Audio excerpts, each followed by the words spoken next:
Welcome to hit TV. Movie ఇండస్ట్రీకి రావాలి అంటే అసలు ఒకటి రిచ్ బ్యాక్గ్రౌండ్ అయినా ఉండాలి, లేదు అంటే ఫిలింలో ఎవరైనా యాక్ట్ చేసేవారైనా మన ఇంట్లో ఉండాలి, తెలిసిన వాళ్ళు బాగా ఉండాలి.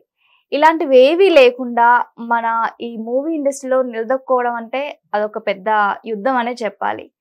మరి అలాంటి ఒక విషయానికి చెందిన మన మంచి డైరెక్టర్ భారత్ మిత్ర గారు మనతో పాటు ఉన్నారు. నమస్కారం అండి. హాయ్ హాయ్ ఎలా ఉన్నారు? బాగున్నాను. సో డ్రీమ్ కమ్ ట్రూ అని చెప్పొచ్చు. మీరు ఏం చేస్తున్నావు అనే ఒక మూవీ ఫీచర్ ఫిల్మ్ తీశారు. సో ఎలా స్టార్ట్ అయింది అసలు ఒక డైరెక్టర్ గా మీ జర్నీ ఎలా స్టార్ట్ అయింది? లేదంటే ఇష్టం, చిన్నప్పటి నుంచి మూవీస్ అంటే బాగా ఇష్టం అనమాట. ఓకే. సో ఇందులోనే ఉండాలి అని డిసైడ్ అయినాం చిన్నప్పుడే. So Okay. దానివల్ల బీటెక్ అవ్వగానే ఇటు వచ్చేసాను. ఓకే. మీరే కాకుండా మీ బ్రదర్ కూడా? నేను వచ్చిన ఒక 1-2 years కి తను కూడా జాయిన్ అయ్యారు. ఓకే.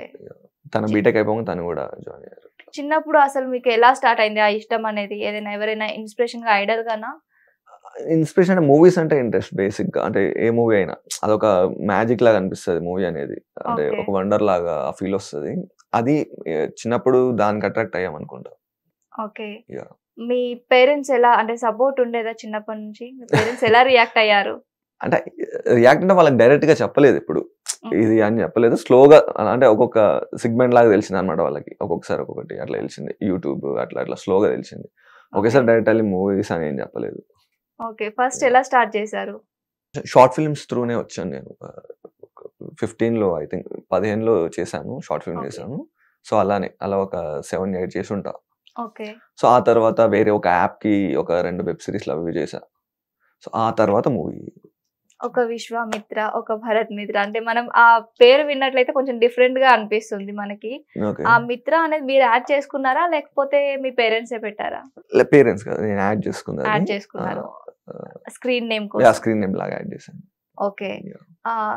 మామూలుగా ఇప్పుడు మూవీ ఇండస్ట్రీకి రావాలి అంటే చాలా ఇబ్బందులు ఉంటాయి. మనకి చాలా తెలిసిన వాళ్ళు ఉండాలి, గట్టి బలం ఉండాలి. అది ఫ్యామిలీ నుంచి అయినా సరే, బయట నుంచి అయినా సరే అంటారు. మీకు అవి ఏవి లేకుండా ఎలాంటి ప్రాబ్లమ్స్ ఫేస్ చేశారు? అంటే అంత నార్మల్ గా అందరికి ఉండే ప్రాబ్లమ్స్ అనమాట. ఇనిషియల్లీ ఇప్పుడు టెక్నాలజీ కొంచెం ఎక్కువైంది కదా, అది హెల్ప్ అయింది. లేకుంటే ఇంకా Okay. ఎక్కువ స్ట్రగుల్ అవ్వాల్సి వచ్చేదేమో. సో టెక్నాలజీ రావడము, కొంచెం జియో, యూట్యూబ్ ఇదంతా కొంచెం ఎక్కువ అదవ్వడం వల్ల అంత ఎక్కువ కష్టపడాల్సి ఏం రాలేదు. So info Okay. మొత్తం మనకి దొరుకుతుంది కదా. సో ఇప్పుడు ఓటీటీస్ వచ్చాయి, ఇప్పుడు ఇంకా ఈజీ అయింది. ఓకే.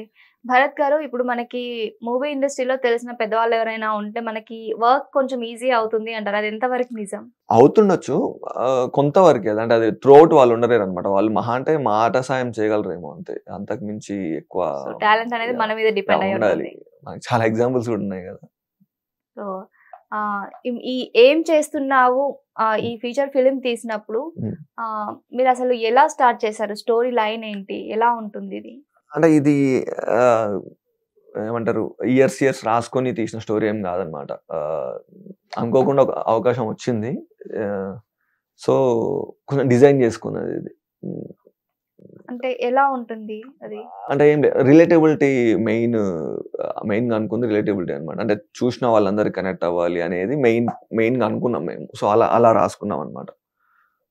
ఇది నార్మల్ అన్నిట్లా కథలు ఇట్లా అనుకోని, ఒక ఈ కథ ఈ ప్లాట్ ఇట్లా అనుకొని చేసింది కాదు. ఒక 18 years to 30 years వరకు అందరికి కనెక్ట్ అవ్వాలి ఓకే. అనేది ఒక మోటో ఉండే. అలా రాసుకున్నది అనమాట. ఒక 10-15 days లో రాసుకున్నాము. సో మెయిన్ మోటో అది, ఈ 18 to 30 years మధ్యలో వాళ్ళకి కనెక్ట్ అవ్వాలి అనేది మెయిన్ మోటో. ఒక డైరెక్టర్ గా మీకు ఏమైనా ఫ్యాంటసీస్ ఉన్నాయా? ఇలాంటి మూవీ తీయాలి, లేదంటే ఇలాంటి హీరోతో డైరెక్ట్ చేయాలి అనేసి? అంటే మనకు చాలా ఉంటాయి కానీ పాసిబిలిటీస్ తెలుసు. నాకు కొంచెం కాన్షియస్ గా ఉంటాను. నాకు తెలుసు ఏది పాసిబిలిటీ ఏది లేదు అనేది తెలుసు అనమాట. సో ఇంతకుముందు అసలు ఒక మూవీ తీస్తే చాలు అన్న జోన్ లోనే ఉన్నా నేను. భరత్ గారు, ఏం చేస్తున్నావు ఈ ఫీచర్ ఫిలిం కొద్ది రోజుల్లో రిలీజ్ అవబోతుంది. అవును. సో ఆ మూవీ గురించి మీరు ఏం చెప్తారు? ఒక డైరెక్టర్ గా మీకు ఆ కోరిక నెరవేరబోతుంది, రిలీజ్ అవుతుంది, మీ కష్టం అనేది తెలుస్తుంది. సో ఎలా రియాక్ట్ అవుతారు? ఓటీటీ రిలీజ్ అనేది ఇప్పుడు హ్యూజ్ అనమాట. ఇంతకుముందు థియేటర్ లో కొత్త సినిమా మహా అంటే ఒక 10,000 పీపుల్ చూస్తారేమో అంతే. ఓటీటీలో మనకి ఎక్కువ స్కోప్ ఉంటుంది, ఎక్కువ మంది చూడడానికి స్కోప్ ఉంటుంది. సో ఇది కొంచెం బిగ్ రిలీజ్ అని చెప్పొచ్చు ఓటీటీ అనేది దేనికైనా. సో చూద్దాం, ఇంకా కరెక్ట్ ఎగ్జాక్ట్ అనుకోలేదు ఏ ప్లాట్ఫామ్ ఏంటి అనేది ఇంకా తెలియదు. బట్ మోస్ట్ ప్రాబబ్లీ ఈ మంత్ వస్తుంది. ఓకే. సో ఇప్పుడు చాలా మంది కూడా కంపారిజన్ ఎలా ఉంటుంది అంటే చిన్న మూవీ పెద్ద మూవీ అనేసి అంటున్నారు. అది బడ్జెట్ పరంగా అయినా ఒకవేళ స్టోరీ బాగాలేకపోయినా సరే బడ్జెట్ ఎక్కువ ఉంటే నడుస్తుంది అనేసి. దానికి మీరేం చెప్తారు? అలా ఏం లేదు. మన ఎక్స్‌పెక్టేషన్స్ అంటే ఇప్పుడు పెద్ద హీరో మూవీ అనగానే ఆడియన్స్ కొన్ని ఎక్స్‌పెక్ట్ చేస్తారు. చిన్నది అనంగానే కొంచెం లో ఎక్స్‌పెక్టేషన్స్ ఉంటాయి. కానీ కంటెంట్ స్పీక్స్ అన్నమాట ఎప్పుడైనా. ఓకే. యాహ్! సో, ఈ మూవీ తీస్తున్నప్పుడు మీ పేరెంట్స్ ఏం చెప్పారు? లేదు అసలు వాళ్ళకి మూవీ షూట్ అయ్యేటప్పుడు కూడా ఇది షూట్ అవుతుంది అన్న అది ఐడియా తెలీదు లేదా? అనుకుంటా. ఐడియా లేదనుకుంటా నాకు తెలిసి. ఓకే. ఇప్పుడు యాహ్! తెలుసా? ఇప్పుడు తెలుసు. వాళ్ళు చూసారు. థియేటర్‌లో చూసారు వాళ్ళు మూవీ. చూసారు. యాహ్! చూసారు. చాలా మందికి అసలు ఇది రిలీజ్ అయిందని కూడా తెలీదు. కారణం ఏంటి అంటారు? అంటే ఫార్మల్ రిలీజ్ చేసాం మేము. నాకు తెలిసి ఒక 60 థియేటర్స్‌లో రిలీజ్ అయింది అనుకుంటా. చాలా ఫార్మల్ రిలీజ్. ఓటీటీకి కొంచెం ఎక్కువ ఆప్షన్స్ ఉంటాయేమో అన్న ఓకే. జోన్‌లో చేసామన్నమాట. సో ప్రమోషన్స్ కూడా మేము ఓన్లీ ప్రమోట్ చేసింది ఇన్‌స్టాగ్రామ్‌లోనే. బయట ఓకే. ఏం చేయలేదు. అంటే మనకున్న బడ్జెట్స్‌కి ఎందుకు ఆ budget budgets main criteria okay. Budgets కదండీ. సో బడ్జెట్స్ మనకి ఇన్‌స్టాగ్రామ్‌లో పెట్టే అన్ని డబ్బులున్నాయి. అంటే ఇదంతా అక్కడ కొన్ని పెట్టే వరకల్నే ఉన్నదంతా ఒక దగ్గర పెడదాం అన్న ఇంటెన్షన్‌తోని ఇన్‌స్టాలో పెట్టాం ఎక్కువ. సో ఇన్‌స్టాలో కొంచెం రీచ్ వచ్చింది. అంటే రిలీజ్ అన్న విషయం తెలిసింది. ఓకే. యాహ్! సో ఇప్పుడు మీ పేరెంట్స్ ఏమంటున్నారు?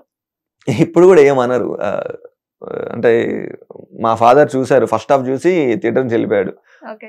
ఫోన్ చేసి ఫస్ట్ హాఫ్ బానే ఉంది. సెకండ్ హాఫ్ కూడా బానే ఉంటదిలే అన్నారన్నమాట. సో అంత మూవీస్ చూసే పీపుల్ కాదన్నమాట వాళ్ళు. చూడరు ఎక్కువ తక్కువ. చాలా తక్కువ చూస్తారు. ఓకే. యాహ్! అలాగే మీ ఫ్యామిలీ బ్యాక్‌గ్రౌండ్ ఏంటి? ఏం చేస్తారు అమ్మ, నాన్న?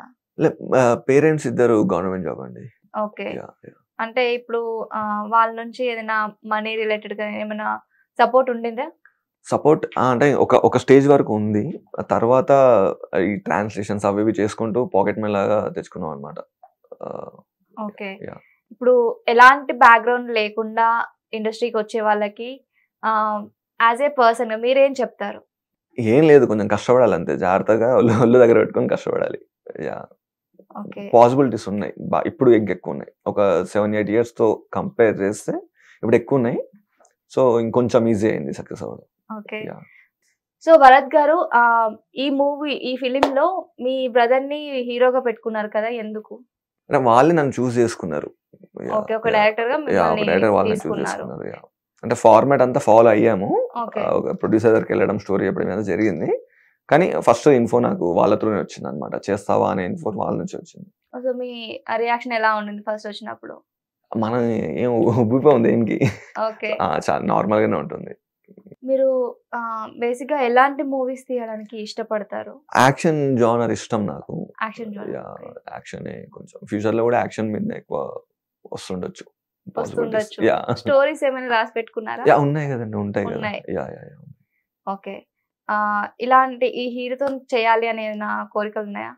అలా ఏం లేదు. అంటే అది తెలుసు మనకి. ఇప్పుడు మనం ఎక్కడున్నాం అనే దాన్ని బట్టి మనకి వచ్చే హీరోస్ ఎవరో కూడా అది ఉంటది కదా! సో మనం డ్రీమ్ ఏం చేయమన్నమాట. సో ఇప్పటి దాని గురించి కాదు. హ్మ్. ఒకవేళ మేబీ పాజ చెప్పలేమండి. అంటే ఎప్పుడు ఏది కుదురుతదో అప్పటి నేను దాన్ని అది బట్టి కొంచెం దాని బిలీవ్ చేస్తా. గురించి యాహ్! అంటారా? ఓకే. చిన్నప్పుడు మీకు మిమ్మల్ని బాగా ఇన్‌స్పైర్ చేసిన లేకపోతే మిమ్మల్ని బాగా కనెక్ట్ చేసిన మూవీ ఏంటి? చిన్నప్పటి నుంచి మీరు మూవీస్ చూస్తున్నారు నాకు కదా! 'ఛాలెంజ్' అంటే ఇష్టం. 'ఛాలెంజ్' చిరంజీవి ఛాలెంజ్ గారిది. చిరంజీవి యాహ్! గారిది. అది ఎందుకో స్టిల్ ఇప్పటికి కూడా నన్ను నేను ఆ క్వెషన్ వేసుకుంటే కూడా అది బాగా అనిపిస్తది నాకు ఆ మూవీ. ఓకే. అది నచ్చుద్ది. అంటే హీరో ఎవరు అప్పుడు చిన్నప్పుడు ఫేవరెట్? ఆబ్వియస్‌లీ చిరంజీవి చిరంజీవి గారు గారు. ఉంటారు కదా! యాహ్! ఓకే. డాన్స్ ఇష్టమా? యాక్టింగ్ ఇష్టమా? 2 ఇష్టమంటారా? డాన్స్ కొంచెం అంటే ఎక్కువ అట్రాక్ట్ అయితాం కదా! అంటే చిన్నప్పటి ఆ నుంచి కూడా క్రేజ్ డాన్స్ ఇంకా బాగా ఆయనకు మాత్రమే పాసిబుల్ అనిపిస్తది. యాహ్! భరత్ గారు ఇండస్ట్రీలోకొచ్చాక ఎలాంటి బ్యాక్‌గ్రౌండ్ లేకుండా మీరు ఎలాంటి కష్టాలు ఫేస్ చేశారు? ఇండస్ట్రీకొచ్చినా బయట ఏ ఫీల్డ్‌కొచ్చినా మినిమమ్ బేసిక్ కష్టాలు ఇవే ఉంటాయండి. Room rent, okay. ఎటైనా ఎళ్ళాలంటే చార్జెస్ ఇవి బేసిక్ ఉంటాయి. సో ఫేస్ చేసారా అవి? అవి ఆబ్వియస్‌లీ ఉంటాయండి. ఎవరికైనా ఉంటాయి. అంటే మూవీ ఇండస్ట్రీ అని ఓకే. కాదు. ఎటెళ్ళినా మనము అవి ఉంటాయి. ఆ బేసిక్ అవి ఉంటాయి కదా! ఓకే. యాహ్! అంటే మూవీ ఇండస్ట్రీ అనేసరికి ఇంకా ఎక్కువ పాయింట్ ఔట్ చేసి చూపిస్తారు కదా! అంటే మనం కొంచెం ఆ ఫోకస్‌లో ఉన్నామన్నమాట. ఆ లైట్‌లో ఉన్నాం కాబట్టి కొంచెం ఎక్కువ చూస్తారు గానీ ఎక్కడికెళ్ళినా ఏ ఫీల్డ్‌కెళ్ళినా ఇవి బేసిక్ ఉంటాయన్నమాట. మీరు షార్ట్ ఫిల్మ్స్ తీస్తూ ఇక్కడి వరకు వచ్చాను అని చెప్పారు. హ్మ్. ఫీచర్ ఫిల్మ్ తీశారు. హ్మ్. సో ఈ జర్నీలో మీరు ఫేస్ చేసిన అనుభవాలేంటి? ఎక్స్‌పీరియన్సెస్ అంటే ఉంటాయండి. అందరికి ఉన్నవి. అంటే ఇప్పుడు షార్ట్ ఫిల్మ్స్ అప్పుడు 24 క్రాఫ్ట్‌ని యూజ్ చెయ్యం మనం. మహా అంటే ఒక 4, 5 క్రాఫ్ట్ యూజ్ చేస్తాం అంతే. కెమెరా, సౌండ్, సౌండ్ ఎఫెక్ట్స్ కూడా తక్కువనే, కలరింగ్ ఇవన్నీ ఏం యూజ్ చేయం. సో అప్పుడు ఉంటాయి అనమాట, అంటే అన్ని యూజ్ చేసుకునే బడ్జెట్స్ ఉండవు మన దగ్గర. అది మెయిన్గా అంటే ఈ జర్నీలో నాకు అది అనిపిస్తుంది, ఒక 4-5 క్రాఫ్ట్ల మీద ఎక్కువ ఉందేమో అనే ఫీలింగ్ వస్తుంది. ఈ మూవీ కంప్లీట్ అవ్వడానికి ఎంత టైం పట్టిందండి? టైం బాగానే పట్టిందండి, అంటే దీంట్లో చాపర్ షాట్స్ ఉన్నాయి అనమాట, హెలికాప్టర్ షాట్స్ ఉన్నాయి. అది మాకు దొరకడానికి చాలా టైం పట్టింది, 6 months వరకు పట్టింది. అంటే కరెక్ట్ కాంటాక్ట్స్ లేక ఉంటే తొందర కొంచెం ఈజీ దొరికేదేమో, సో దానికి కొంచెం ఎక్కువ టైం పట్టింది. డేట్స్ కూడా కొంచెం అటు ఇటు అయ్యాయి, అయిన టైం బాగానే పట్టింది, 1 year ఎక్కువనే పట్టింది. ఓకే, ఇది శాటిలైట్ యాప్ ఓటీటీలోకి రైట్స్ తీసుకున్నారా వాళ్ళు? ఓటీటీ నడుస్తుందండి ఇప్పుడు, నాకు తెలిసి మోస్ట్లీ ఈ మంత్ వచ్చేయచ్చు, మార్చ్ లో వాళ్ళే అనౌన్స్ చేయాలని చూస్తున్నా. సో మార్చ్ లో పాసిబిలిటీస్ ఉండొచ్చు. భరత్ గారు, మీరు ఫిల్మ్ మేకింగ్ మీద ఫోకస్ పెట్టారు. సడన్ గా పూరి జగన్నాథ్ ఒక బుక్ పైన మీరు రిలీజ్ చేశారు, పబ్లిష్ చేశారు. సో ఆ పబ్లికేషన్స్ కి ఎలా వచ్చింది మీరు? అంటే చిన్నప్పటి నుంచి బుక్స్ బాగా చదువుతున్నాం అన్నమాట, నేను మా తమ్ముడు కూడా. చాలా చిన్న స్కూలింగ్ నుంచి కూడా బుక్స్ బాగా అలవాటు. సో బుక్స్ ఏదైనా బుక్ రాయాలి, పబ్లికేషన్ పెట్టాలనే ఇంటెన్షన్ ఉంది. సో లాస్ట్ ఇయర్ బుక్ ఫేర్కి వెళ్ళినప్పుడు కొంచెం స్ట్రాంగ్ అనుకున్నాం అనమాట. కాకపోతే ఇనిషియల్ గా మాకు ఇష్టం, పూరి గారు అంటే బాగా ఇష్టం, తన ఐడియాలజీ, తన మూవీస్ ఇష్టం అనమాట. సో మూవీస్ మీద రాద్దాం అనేటప్పుడు మాకు ఫస్ట్ వచ్చిన ఐడియా పూరి గారు అయితే బాగుంటది అని. ఓకే, అలాగే తెలుగు సినీ ఇండస్ట్రీలో సపోర్ట్ ఉన్న వాళ్ళకి, ఐ మీన్ మేబీ ఫ్యామిలీ నుంచి వచ్చిన వాళ్ళకి, మూవీ ఫ్యామిలీ నుంచి వచ్చిన వాళ్ళకి కానీ లేని వాళ్ళకి డిఫరెన్స్ ఎలా ఉంటుంది? డిఫరెన్స్ అయినా ఫస్ట్ మూవీలో తెలిసిపోతుంది కదా. ఫస్ట్ మూవీలో ఇప్పుడు ఫ్యామిలీ బ్యాక్గ్రౌండ్ లేకపోయినా సరే ఫస్ట్ మూవీ బాగుంటే, మన అవుట్పుట్ బాగుంటే వాళ్ళు నోన్ పీపుల్ అయిపోతారు ఆటోమేటిక్గా. అట్లా మూవీ ఇండస్ట్రీ బ్యాక్గ్రౌండ్ ఉండి కూడా సక్సెస్ కాలేని వాళ్ళు కూడా ఉన్నారు కదా. సో మనం ఏం అవుట్పుట్ ఇస్తున్నాం, మనం ఏం ప్రోడక్ట్ ఇస్తున్నాం అనే దాని మీద డిపెండ్ అయి ఉంటుంది. సో ఈ ఇన్ని డేస్ జర్నీలో మీకు బాగా దగ్గరైన ఫ్రెండ్స్ ఎవరు మూవీ ఇండస్ట్రీలో? ఉన్నారు, ఆ ఫ్రెండ్స్ మీకు తెలియదు, అంటే జనాలకు తెలియదు, ఉన్నారు చాలా మంది. అంటే మూవీ ఇండస్ట్రీ త్రూ షేర్ చేసుకోవాలంటే ఎవరితో షేర్ చేసుకుంటారు? అంటే మూవీ ఇండస్ట్రీ త్రూ వచ్చిన ఫ్రెండ్స్ చాలా మందే ఉన్నారు. కొంతమంది కెమెరామెన్ ఉన్నారు, సినిమాటోగ్రాఫర్స్ ఉన్నారు, లిరిసిస్ట్ ఉన్నారు. సో వాళ్ళు ఇంకా లైమ్ లైటర్ రాలేదు, వాళ్ళది కూడా ఒక 1-2 years లో వస్తారు వాళ్ళు కూడా. ఓకే, భరత్ గారు, ఏం చేస్తున్నావు ఈ ఫిలిం రిజల్ట్ మీ మాటలో చెప్పాలంటే ఏమని చెప్తారు? రిజల్ట్ అంటే ఇంకా రిజల్ట్ రాలేదు అనుకుంటున్నా నేను. ఫార్మల్ రిలీజ్ చేశాం కదా, సో అప్పుడు చూసిన వాళ్ళ నుంచి మంచి రివ్యూ బానే ఉంది. ఓకే భరత్ గారు, మీరు ఇలాంటి మూవీస్ ఇంకెన్నో తీయాలి, ఒక మంచి డైరెక్టర్ గా మీరు డెవలప్ అవ్వాలని హిట్ టీవీ తరపున మనస్ఫూర్తిగా కోరుకుంటున్నాను. Thank you. Hit TV presents like, share, comment. TV వాళ్ళకు కూడా నేను ఒక సర్ప్రైజ్ ఇద్దాం అనుకుంటున్నాను. మీరు మాత్రమే జెస్సీ ఎందుకు అయ్యారు? ఇలాంటి అమ్మాయిలకి పిలవడానికి బాగుంటుంది. చందు సాయికి like you and have a, జనాలకి ఒక పేరు నచ్చిందంటే దీనికి ఒక ప్రాసెస్ ఉంటుంది. ఎందుకు ప్రాసెస్? డైరెక్ట్‌గా వెళ్ళిపోదాం. ఏదైనా ఒకటి మర్చిపోయినావా నువ్వు? మర్చిపోయినా మేడం. ఏం మర్చిపోయావు? నా గుండె. ఏదో ఆ టైంకి మన సుడి బాగుంటే ఎవరన్నా చూపిస్తే రాయగలం కానీ డోర్ టు డోర్ సేల్స్ చేసేవాళ్ళు. శారీ వస్తుంది, శారీలో వెనకాల కట్టుకుని